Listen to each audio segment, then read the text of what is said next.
안녕하세요. 저는 뱃속에 17주 된 태아를 키우고 있는 30대 임산부입니다. 아이가 자라나면서 점점 엄마가 되어간다는 설렘과 긴장으로 요즘 참 생각이 많은데요. 그런 제 머릿속에 쓸데없는 생각 하나를 더 쥐어주려는 시어머니 때문에 정말 스트레스가 이만저만이 아니네요. 저는 본디 태어날 때부터 살이 잘 찌는 체질로 태어났습니다. 소위 물만 마셔도 붓기가 쫙 올라오는 것이 어릴 적부터 통통하기도 통통했고, 부모님은 다 키가 작으신데도 전 또래들보다 한참이나 컸어요. 체격이 아주 남달랐던 여자아이였죠. 그런 전량에 저희 친정 어머니께서 그러시더라고요. 저는 젖을 좀 먹이면 애가 다음날 몇 배로 불어있곤 했고, 얼마나 쑥쑥 잘 크던지 커서 농구선수나 여자 역도선수 같이 힘쓰는 일을 시켜야 하나 싶었다고요.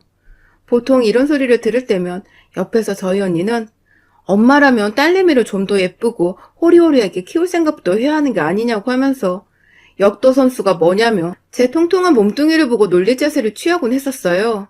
하지만 전 그게 다 아무렇지 않았어요. 나라를 대표할 수 있는 농구 선수나 역도 선수 아무나 할 수도 없고 대충 하고 싶다는 생각만으로도 할 수 없는 너무나 멋있는 직업이잖아요. 그래서 저는 체격이 커서 부끄럽고 창피하고 숨기기보다도 먼저 자진해서 엄마 말 맞다나 농구를 하는 남자애들 옆을 기웃거리고 역도 선수는 어디서 시작해야 하는 거냐고 선생님께 물어보는 등 저 혼자서 제 꿈을 키워보겠다며 그 조그만 했을 때부터 제 앞가림을 제가 하겠다며 밖을 돌아다녔어요. 엄마도 아빠도 어린 제게 외모로 상처 입히고 싶지 않으셨는지 늘 좋은 말씀을 해주시며 제가 바르게 제 자신에 대해서 생각을 가질 수 있도록 옆에서 많은 도움을 주셨고요. 덕분에 저는 좋은 부모님 곁에서 그렇게 살다 보면 진짜 몇 년 후엔 제가 촉망받는 운동선수 유망주 정도는 되어 있을 줄 알았어요. 그 꿈을 초등학교 그리고 중학교 입학할 때까지도 키웠네요. 하지만 예상과는 다르게 인생이 흘렀어요. 제 키가 그만 163에서 뚝 하고 멈춰버리고 만 것입니다. 남다른 체격인 줄 알았는데 그냥 그 키에 70kg로 살이 좀 더 찐 비만 아동이었을 뿐이었고요. 결국 중학교 내내 저는 키우던 꿈도 잃고 그나마 남아있던 자존감과 자신감도 잃게 되며 저를 비하하고 끊임없이 자책하는 모습을 보였어요. 친구 관계는 당연히 좋지 못했고요. 제가 먼저 다가가지 않는 건 아니었는지 먼저 체격이 크다고 같이 어울리기 창피하다고 피하는 또래의 여자애들 때문에 제가 먼저 친구가 되기 위해 다가가는 짓을 그만둬버렸죠. 저도 그저 평범한 여자애일 뿐이라 그런 건 정말 상처가 되었기 때문입니다.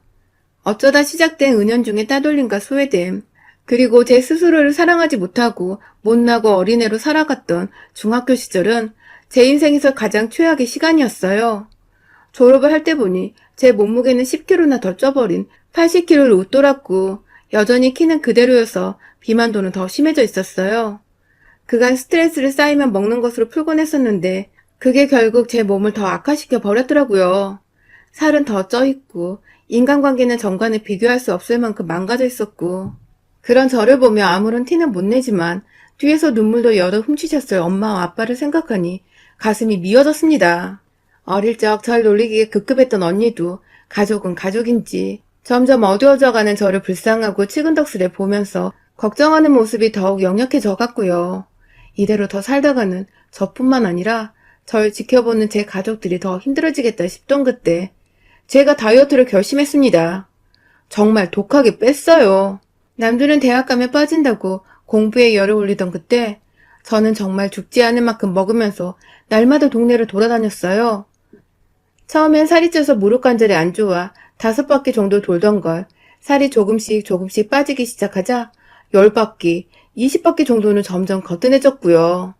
중간중간에 식욕을 참지 못하고 하루 정도 이성을 잃고 밥을 먹은 적도 있었지만 이내 학교 갈 생각만 하면 스트레스가 쌓이는 바람에 또 정신을 차리고 다이어트를 할 수 있었죠. 그렇게 중학교를 졸업하고 고등학교에 입학하는 딱 그 사이 그 짧은 기간 동안 저는 무려 30kg를 빼버렸습니다. 정말 초등학생 하나가 제 몸에서 빠져나간 꼴이었어요. 사람이 완전 딴 사람이 되어버리니 저는 말할 것도 없고 가족들도 정말 많이 좋아했습니다. 제가 신이 나서 먼저 옷을 사달라고 하고 꾸밀 수 있는 액세서리며 이것저것 또래 여자애들 같은 것들에 관심을 보이니 부모님도 안심이 된 듯 보였어요. 그러면 좀 더 친구들을 쉽게 사귀며 어울릴 수 있을 거라 생각을 하셨을 테니까요. 다행히 부모님이 원하셨던 대로 고등학교에 진학을 하면서는 친구를 사귀는 것이 많이 수월했어요. 살 빠졌다며 몰라보겠다며 신기해서 다가와준 애들도 있었지만 워낙 집에서 떨어진 고등학교로 진학하는 바람에 중학교 동창들이 잘 없어서 새롭게 학교 생활을 시작하기에는 정말 딱이었죠. 비교적 학교 생활도 잘했고 친구 관계도 힘들어할 일이 없으니 학업에도 더 집중할 수 있었습니다. 운이 좋게 공부를 잘한다는 친구들과 친해지게 되면서 덩달아 가장 뒤처져 있던 저는 친구들의 도움도 받아 겨우겨우 원하는 성적을 맞춰갈 정도로 공부하는 것에 적응을 할 수도 있었고요. 그 와중에도 다이어트에 대한 강박은 늘 가지고 있었어요. 제가 매일같이 울면서 힘들게 살을 뺐던 거라서 다시 살찔까봐 생기는 걱정에 대한 강박증도 컸었지만 정말 지독하게도 식단 관리를 3년 더 이어가며 고등학교를 졸업하던 때에는 오히려 40대 중반의 몸무게를 더 빼서는 완전히 말라빠진 몸매를 가지게 되었고요. 그렇게 대학을 가서도 직장을 다니게 되어서도 저는 한결같이 40kg대의 몸무게를 유지했습니다. 술을 못 마시기도 하는 체질이라 다행히 술을 마시거나 안주를 먹으며 살찌울 일이 성인이 되어서도 일어나지 않았고요. 알바를 하면 그 돈을 모아다가 그 시절 지금보다 곱절로 비쌌던 1:1 요가를 20대 초부터 시작했고 헬스를 하면서 정말 열심히 운동도 하고 다녔죠. 주변에 제 과거를 모르는 또래 동성 친구들은 늘 관리를 잘하는 친구라며 절 동경했고 이성 친구들 중에서는 대시를 해오는 애들도 꽤 많았었어요. 매번 살을 뺀다고 어릴 적부터 관리를 해오던 터라 몸매도 좋고 또 살처지는 거 방지하겠다고 피부 관리도 열심히 했더니 성인이 되어서는 피부도 번지를 했었거든요. 뭔가 제 인생이 살을 쪘었기 때문에 우울했던 것이었고 살을 뺐기 때문에 이제라도 내가 갖출 수 있었던 행복을 되찾은 것만 같은 기분이었습니다. 외모 때문에 인생에 희극이 갈린 것 같아서 화도 나고 울컥도 했었는데 결국 그런 저마저도 외모가 살아가면서 참 중요한 것이란 걸 차츰 알아가기 시작하고 있어서 제 울컥한 마음을 누구에게도 탓할 수도 없었죠. 그렇게 매일같이 같은 일상을 반복하며 살다가 20대 후반에 지금의 남편을 처음 만났어요. 남편은 제가 다니는 헬스장에서 함께 운동을 하던 회원이었는데 매일같이 저만큼이나 운동에 빠져 살던 사람이었죠. 금요일 퇴근 후건 휴일이건 헬스장 사람들이 놀러 갔는지 텅텅 비어있을 때마다 유일하게 헬스장에서 땀을 빼고 있던 몇 안 되는 회원이었던 저희는 그렇게 자연스레 서로의 존재를 톡톡히 알았고 서로 운동만 하다가 트레이너 선생님과 셋이서 자연스레 부딪히고 말도 몇 마디 서로 건네보다 결국 남편이 먼저 운동 후 가벼운 커피 한 잔을 권하며 첫 데이트를 하게 되었습니다. 너무너무 제 맘에 쏙 드는 사람이었어요. 운동하는 것을 좋아하고 술도 잘 안 마시고 또 제가 운동하는 것을 존중해주고 시간을 배려해줄 줄 아는 사람이었으니까요. 연애 초반에는 어찌 남자와 데이트를 해야 할지 몰라서 정말 감도 안 왔는데 먼저 제가 운동을 하는 걸 알고서는 헬스장에서 자주 만나자고 해주고 밤늦게는 살찐다고 가벼운 커피 한 잔 말고는 뭘 먹자 불러내주지도 않고 절 딱 봐도 어떤 사람인지 파악이 되는 건지 제가 살고 있던 생활 패턴에 맞게 데이트를 하자고 늘 이끌어주던 남편이 너무너무 고마웠습니다. 그렇게 운동에 미쳐 살던 신세대 커플 같은 저희는 30을 넘기고 연애한 지 3년차 되던 올해에 결혼을 했습니다. 이보다 더 잘 맞을 수 없다며 생활 패턴도 비슷하고 취미생활도 운동 하나로 비슷한 저희가 다른 짝을 찾을 이유가 있겠냐며 쿨하게 프로포즈를 하는 남편을 저도 거절할 이유가 전혀 없었죠. 그렇게 저희는 결혼을 하고 나서 각자의 직장 가운데에 자리를 잡은 동네에 신혼집을 차리고 신혼생활을 시작했는데요. 결혼생활을 시작하고 나니 남편의 단점은 아니었지만 이 생활 자체의 단점이 하나도 보였어요. 일단 하나는 저희는 정말 죽어라 운동만 하는 커플이었다는 것입니다.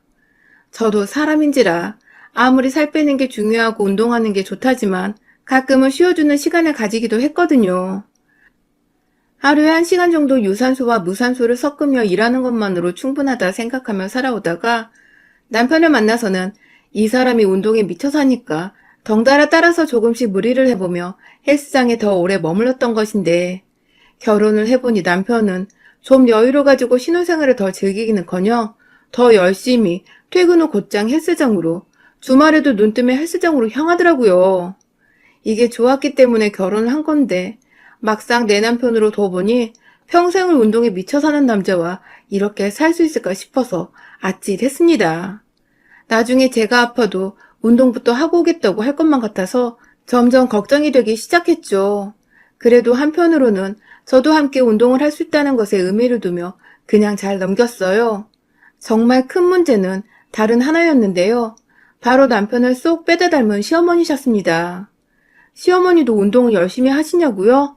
아니요.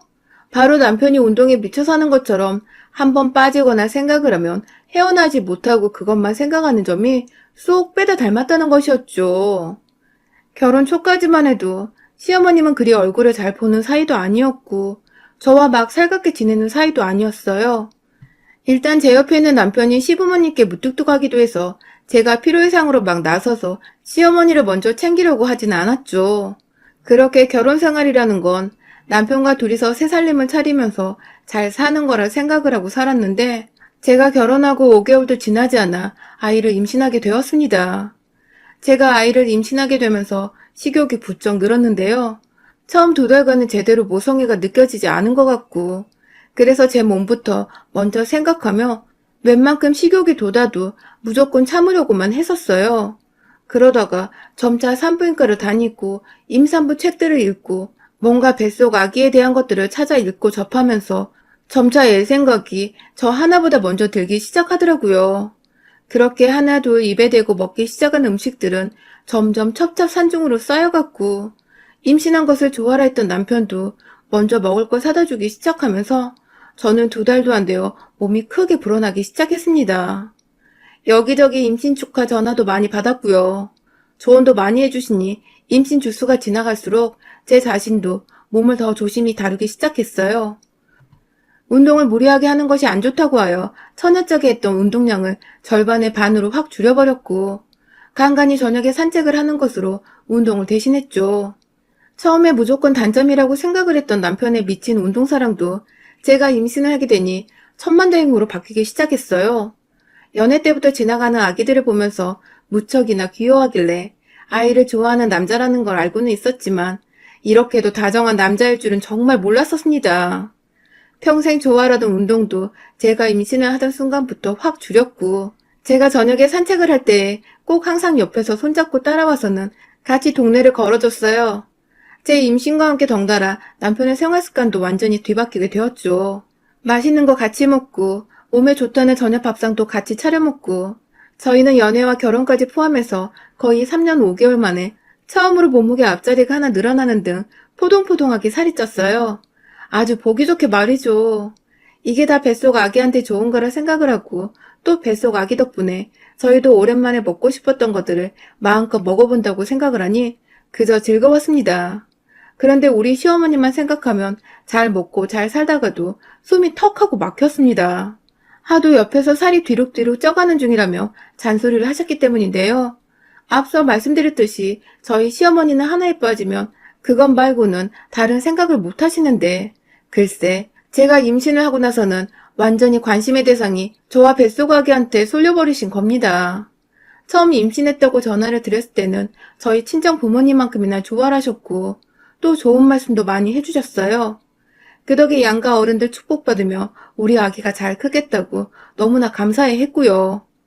그런데 다달이 시간이 지날수록 시어머님의 덕담은 점차 악담으로 변하기 시작했습니다. 처음에는 단순히 임신한 여자가 얼마나 조심히 행동을 해야 하는지 알려주는 조언부터 시작이 되었어요. 출근하는 길에 핸드폰도 아닌 집으로 전화가 오셔서는 당장 나가봐야 하는데 임신해서 출근하면 쓰냐고 당장에 사표를 쓰고 집에 있으라는 어이없는 말씀을 하셨어요. 곧 애가 태어나면 나갈 돈이 더 많아질 텐데 따로 용돈을 저희한테 주지도 않으시면서 무턱대고 저한테 일을 그만두라고 하시니 저는 그게 당연히 달갑게 들리지는 않았죠. 그냥 생각해보겠다는 마음에도 없는 대답을 드리고는 출근을 해야 한다며 급하게 전화를 끊고 남편과 함께 집을 나섰습니다. 그런데 그게 시작이었어요. 점점 돈 한 푼 손에 쥐어주지도 않으시면서 이걸 사 먹어라, 저걸 사 먹어라 하며 저도 뻔히 인터넷에 조금만 검색을 하면 아는 내용까지 바쁜 출근길이나 피곤한 퇴근길에 전화가 와서 알려주시거나 어느 한의원이 임산부 몸보신 용안약을 만든다더라 하면서 그 나이 어르신들이 할 법한 잔소리와 덕담을 반 섞인 말들을 시전하시면서 제가 참 전화를 받고 싶지 않게 만드셨어요. 그래도 나름 시어머니가 며느리를 생각해서 챙겨주시려고 이러시는 거라며 마음을 다잡고 늘 반갑게 그리고 예의 바르게 전화를 받곤 했었는데요. 시간이 지나면서 악담과 덕담의 경계가 모호해지는 순간이 찾아왔어요. 바로 한 달 전쯤에 있었던 일 때문이었습니다. 그때 제가 회사에서 중요한 발표가 있어서 거의 발표 날을 기준으로 일주일 정도간 회사에서 야근을 하며 지냈는데요. 하필 그 사이에 저희 시어머님이 저희 부부한테 말 한마디 없이 집으로 찾아오셨더라고요. 저는 일한다고 남편한테 미리 말을 하고는 집중하려고 핸드폰을 무음으로 해놨었는데 뒤늦게야 늦게 퇴근하는 길에 시어머니가 오셨다는 남편의 문자를 읽고는 황급히 집으로 들어왔고요. 차로 1시간 정도 걸리는 거리에 살고 계셨던 시어머니는 그날 저희 집에서 주무시려고 하셨는지 저녁 시간에 오셔서는 옷가지가 담긴 짐까지 챙겨 오셨더라고요. 황급히 집에 들어가니 시어머니는 혼자서 화가 단단히 나 계셨습니다. 제가 없는 사이에 남편한테 이미 잔소리 폭격을 던져놓으셨더라고요. 임신한 여자가 회사에서 뭐 이리 오래 일을 하고 있냐고, 내가 말한 한의원 집에서 약 타려고 전화는 한번 해봤냐는 등 한참을 남편을 향해 혼을 내시다가 뒤늦게 들어온 며느리인 저를 보고는 기가 찬다는 표정을 짓고는 방으로 먼저 들어가신 시어머니는 다행인지 뭔지 다음날 저희가 출근을 해야 하는 시간에 맞춰 짐을 싸서 도로 집으로 돌아가셨어요. 뭐 때문에 오셨는지는 모르겠지만 불시에 들어와 저희 부부가 어떻게 뱃속아기를 키워내고 있는지 살고 있는지를 확인하고 검사하고자 오신 것만 같아서 기분이 그리 좋지는 않았어요. 오히려 마구 불쾌하기만 했죠. 그러다가 불과 일주일 전 결국 터질 것이 터지고야 말았습니다. 임신한 며느리를 제대로 교육시켜야겠다는 것에 확 꽂히신 건지 우리 시어머니는 집에 오셨던 그날부터 쭉 매일같이 저한테 문자로 뭘 먹었는지 혹은 무슨 운동을 오늘은 했는지 하나하나 물어보시고 상담을 받으라 하셨어요. 의사가 아닌 본인한테 말입니다. 자식이라고는 남편과 그 밑에 도련님 이렇게 딱 돌 키워내신 분께서 마치 옛날 옛적 자식을 7, 8명은 낳은 여자들인 것 마냥 전문가 행세를 하시는 저희 시어머님은 자신은 남들이 잘 못 낳는 아들을 둘이나 낳은 여자라며 말끝마다 자신을 따라야 한다는 헛소리와 함께 제게 이러쿵 저러쿵 잔소리를 시전하셨죠. 그러다 결국 또다시 말도 없이 퇴근하고 나니 집에 거의 다 도착을 했다며 저희 집을 찾아오셨는데 들어오자마자 멋대로 제 배를 두 손으로 확 만지시더라고요. 아무리 임산부라지만 제 배를 함부로 만지는 건 저도 기분이 나쁘거든요. 그런데 시어머니는 그 흔한 양해도 구하지 않고 무턱대고 제 배를 턱 하고 만지더니 애가 잘 자라는 것 같지 않다며 그렇게 일하고 약도 안 지어 먹고 살다간 애 금방 죽는다며 감히 해서는 안 될 악담을 임산부인 제 앞에서 하셨어요. 남들은 시댁에서 먼저 맛있는 거 사 먹으라고 용돈도 주고 좋다는 음식을 사서 보낸다는데 우리 시어머니는 10,000원 한 장 쓰지도 않으시면서 뭐 그리 잔소리만 많으신 건지 그놈의 한의원 타령은 저 처음 임신했을 적부터 매주 듣고 있는 것 같았어요. 이렇게까지 제가 안 사먹고 있으면 먼저 사줄 법도 한데 여전히 돈 한 푼은 안 쓰고 계시고 그 와중에 며느리가 건강은 했으면 좋겠고 아이 하나 가진 게 이 정도로 별날 일인가 싶어서 애가 죽는다는 헛소리를 들었는데도 겨우 마음을 안정시키며 참고 있었는데 아니 글쎄 이제 겨우 퇴근해서 어머님 인사드린다고 내내 서있던 저한테 저녁밥은 늘 이렇게 안 차려 먹는 거냐며 냉장고를 이리저리 뒤지고는 저한테 밥 타령을 하시는 게 아니겠어요? 저번에 집에 왔을 때도 너 야근한다고 집에 늦게 들어와 식탁에 밥상에 안 차려있지 않았냐. 그런데 오늘은 뭐 때문에 식탁이 텅텅 비어있냐며 굳이 그 시끌벅적한 목소리로 큰 소리를 내며 냉장고를 퍽퍽 닫았다 열고 저와 남편을 번갈아 쳐다보며 비어져 있는 식탁을 가리키며 밥을 차려 먹으라고 하는데 그 소리는 꼭 자기 밥을 차려달라는 소리 같았습니다. 임산부 며느리 걱정되어 한의원 약 타령 하시기 전에 그냥 돈을 주시던가 아니면 대신 사주시던가 아니면 그냥 우리를 내버려 두시던가 하시는 게 좋을 것 같았어요.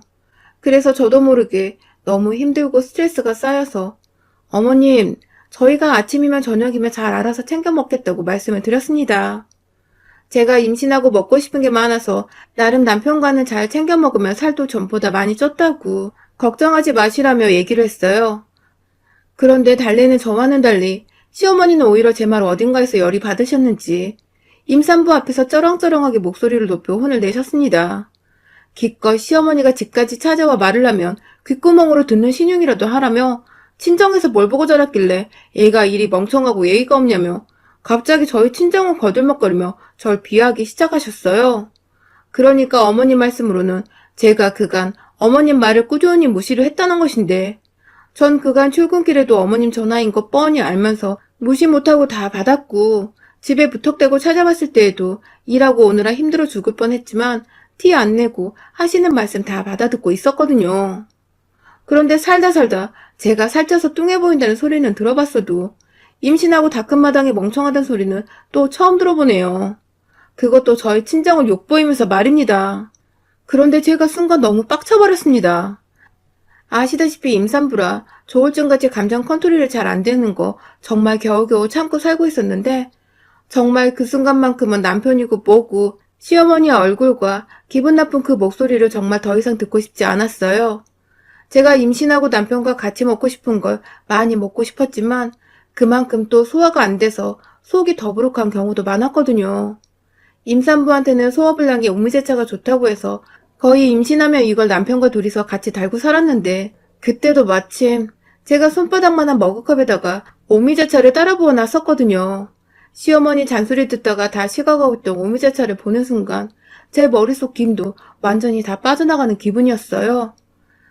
차 마시면 편히 좀 쉬려다 시어머니 하나로 기분도 잡치고 악담도 들었다 생각을 하니 감정 주체가 안 되어 오미자차 든 머그컵을 그냥 확 시어머니 얼굴을 향해 퍼부었어요. 어릴 적 나름 운동선수를 꿈꾸며 살았던 제겐 비록 살만 빠졌을 뿐 기본적인 힘이 남아있었거든요. 진짜 있는 힘껏 컵잔을 쥐고서 차를 들이보니 물살이 어찌나 셌던지 시어머니 얼굴에서 퍽 하고 주먹에 맞은 듯한 소리가 났습니다. 시어머니는 졸지에 며느리한테서 물세례를 받고는 어안이 벙벙해 미친년이라 소리를 꽥꽥 지르셨고 저는 그런 어머니가 더 이상 보고 싶지 않아서 한 대 더 맞고 싶으시면 여기 딱 기다리라며 이번에 목마를 때 마시려고 물병에 담아놓은 오미자차 1리터 용량을 냉장고에서 꺼내들었어요. 시어머니한테 들이부으려고 위에 닫혀있던 뚜껑을 열고 확 시어머니한테 가려고 팔을 들어올리는 그 순간 시어머니가 엄마야! 하며 남편을 붙잡고 뒤에 숨어있다가 한참을 미쳤다고 잔뜩 쫄아서 말리라고 남편을 설득하다 결국 본인 입으로 먼저 미안하다고 아무 말도 이젠 안 하겠다며 오두방정을 떨며 사과를 하시더군요. 그러다가 제가 하도 손에서 물병을 놓지 않고 있으니 혼자 방방 뛰다가 남편이 말리러 온 사이에 자기 가방도 미처 챙기지 못하고 혼자 문 밖으로 주랭랑을 치셨고요. 그렇게 집 나가서 연락이 없으신 지 벌써 일주일째입니다. 어찌나 까뭇까뭇 무소식인지 우스갯소리로 그날 분명 누군가 제 손에 던져진 제 오미자차로 요란하게 싸다구를 맞았던 것 같은데 그게 꿈인지 현실이었는지도 헷갈리더라고요. 여전히 시어머니 가방은 저희 집에 놓여져 있는데 보기 싫다고 그건 그대로 쓰레기통에 쳐넣었어요. 혹여나 또 전화 오면 그땐 요구 바가지로 해주려고 전화선도 안 뽑아놓고 기다리고 있는데 저한테 완전 쪼르셨는지 더 이상 연락도 없으세요. 덕분에 남편도 저한테 이런 모습이 있는 줄 몰랐는지 완전 쫄아서는 자기 엄마가 너무 심한 말을 했다며 옆에서 더더욱 저를 왕비 모시듯 떠받들어 주고 있고요. 아휴, 살면서 살 때문에 모진 경험도 하고 참 힘들게 살았는데 이제 좀 맛있는 거 잘 먹고 살려 하니 시어머니가 절 딱 건드리시는 바람에 나름 한동안은 정신적 스트레스가 상당했었지만 이제는 좀 자유가 된 것 같아서 속이 후련합니다. 다음에 또 헛소리하려고 말도 없이 집에 찾아오시는 날에는 저 진짜 그때는 오미자차가 아니라 욕조에 물 한가득 집에 있는 차 종류는 다 털어내 우려서는 시어머니 면상에 바가지로 퍼서 던져버릴 거예요. 또 오기만 하세요 아주. 여러분의 생각은 댓글로 남겨주세요. 오늘도 시청해주셔서 정말 감사합니다.